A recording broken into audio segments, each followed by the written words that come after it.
Hello, third grade. I'm wearing my Penn State hat and I'm wearing my Raider Pride gear today to represent both Middletown and my favorite alma mater, Penn State. Okay, so I'm going to read chapter 5 today in Charlotte's Web. The night seemed long. Wilbur's stomach was empty and his mind was full. And when your stomach is empty and your mind is full, it's always hard to sleep. A dozen times during the night, Wilbur woke up and stared into the blackness, listening to the sounds and trying to figure out what time it was. A barn is never perfectly quiet. Even at midnight, there is usually something stirring. The first time he woke, he heard Templeton gnawing a hole in the grain bin. Templeton's teeth scraped loudly against the wood and made quite a racket. That crazy rat, thought Wilbur. Why does he have to stay up all night, grinding his clashers and destroying people's property? Why can't he go to sleep like any decent animal? The second time Wilbur woke up, he heard the goose turning on her nest and chuckling to herself. What time is it? Whispered Wilbur to the goose. Probably obbly about 11:30, said the goose. Why aren't you asleep, Wilbur? Too many things on my mind, said Wilbur. Well, said the goose, that's not my trouble. I have nothing at all on my mind, but I've too many things under my behind. Have you ever tried to sleep with sitting on 8 eggs? No, replied Wilbur. I suppose it is uncomfortable. How long does it take a goose egg to hatch? Approximately 30 days all told, answered the goose. But I cheat a little. On warm afternoons, I just pull a little shawl over the eggs and go out for a walk. Wilbur yawned and went back to sleep. In his dreams, he heard again the voice saying, I'll be a friend to you. Go to sleep, you'll see me in the morning. About half an hour before dawn, Wilbur woke up and listened. The barn was still dark. The sheep lay motionless. Even the goose was quiet. Overhead, on the main floor, nothing stirred. The cows were resting, the horses dozed. Templeton had quit work and gone off somewhere on an errand. The only sound was a slight scraping noise from the rooftop, where the weather vane swung back and forth. Wilbur loved the barn when it was like this, calm and quiet, waiting for light. Day is almost here, he thought. Through a small window, a faint gleam appeared. One by one, the stars went out. Wilbur could see the goose a few feet away. She sat with head tucked under a wing. Then he could see the sheep and the lambs. The sky lightened. Oh, beautiful day, it is here at last. Today I shall find my friend. Wilbur looked everywhere. He searched his pen thoroughly. He examined the window ledge, stared up at the ceiling, but he saw nothing new. Finally, he decided he would have to speak up. He hated to break the lovely stillness of dawn by using his voice, but he couldn't think of any other way to locate the mysterious new friend who was nowhere to be seen. So Wilbur cleared his throat. Attention, please, he said in a loud, firm voice. Will the party who addressed me at bedtime last night kindly make himself or herself known by giving an appropriate sign or signal?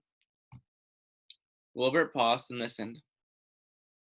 All the other animals lifted their heads and stared at him. Wilbur blushed, but he was determined to get in touch with this unknown friend. Attention, please, he said. I will repeat the message. Will the party who addressed me at bedtime last night kindly speak up? Please tell me where you are. If you are my friend. The sheep looked at each other in disgust. Stop your nonsense, Wilbur, said the oldest sheep. If you have a new friend here, you are probably disturbing his rest. And the quickest way to spoil a friendship is to wake somebody up in the morning before he is ready. How can you be sure your friend's an early riser? I beg everyone's pardon, whispered Wilbur. I didn't mean to be objectionable. He lay down meekly in the manure, facing the door. He did not know it, but his friend was very near. And the old sheep was right. The friend was still asleep.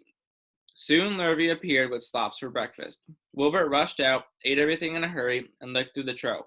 The sheep moved off down the lane, and the gander waddled along behind him, pulling grass. And then, just as Wilbur was settling down for his morning nap, he heard again the thin voice that addressed him the night before. Salutations, said the voice. Wilbur jumped to his feet. What? He cried. Salutations, repeated the voice. What are they and where are you? screamed Wilbur. Please, please, tell me where you are, and what are salutations? Salutations are greetings, said the voice. When I say salutations, it's just my fancy way of saying hello or good morning. Actually, it's a silly expression, and I am surprised that I used it at all. As for my whereabouts, that's easy. Look up here in the corner of the doorway. Here I am, look, I'm waving. At last Wilbur saw the creature that had spoken to him in such a kindly way. Stretched across the upper part of the doorway was a big spider web, and hanging from the top of the web, head down, was a large gray spider. She was about the size of a gumdrop. She had 8 legs, and she was waving one of them at Wilbur in friendly greeting. See me now? She asked. Oh, yes, indeed, said Wilbur. Yes, indeed. How are you? Good morning. Salutations. Very pleased to meet you. What is your name, please? May I have your name? My name, said the spider, is Charlotte.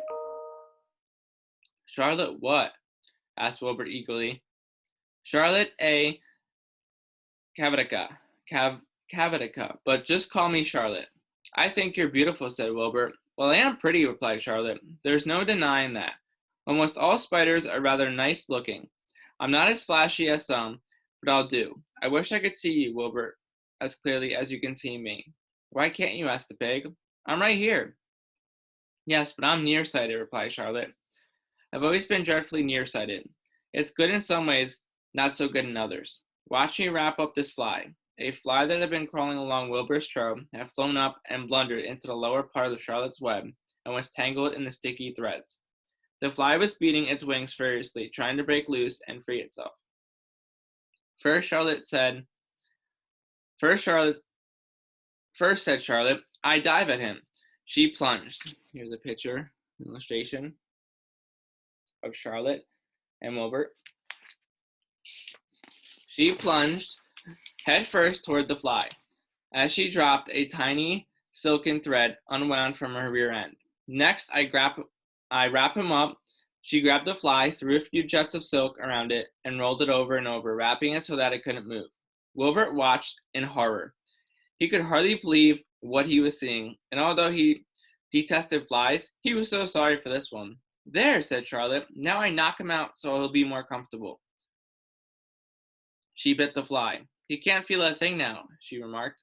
He'll make a perfect breakfast for me. You mean you eat flies?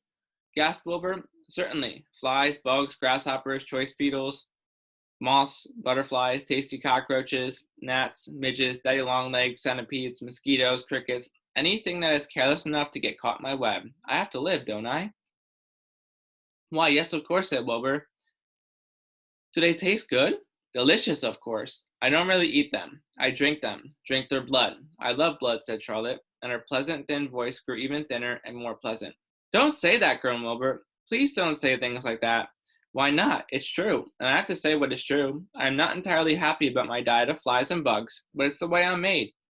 A spider has to pick up a living somehow or other, and I happen to be a trapper. I just naturally build a web and trap flies and other insects. My mother was a trapper before me. Her mother was a trapper before her. All our family have been trappers. Way back for thousands and thousands of years, we spiders have been laying for flies and bugs.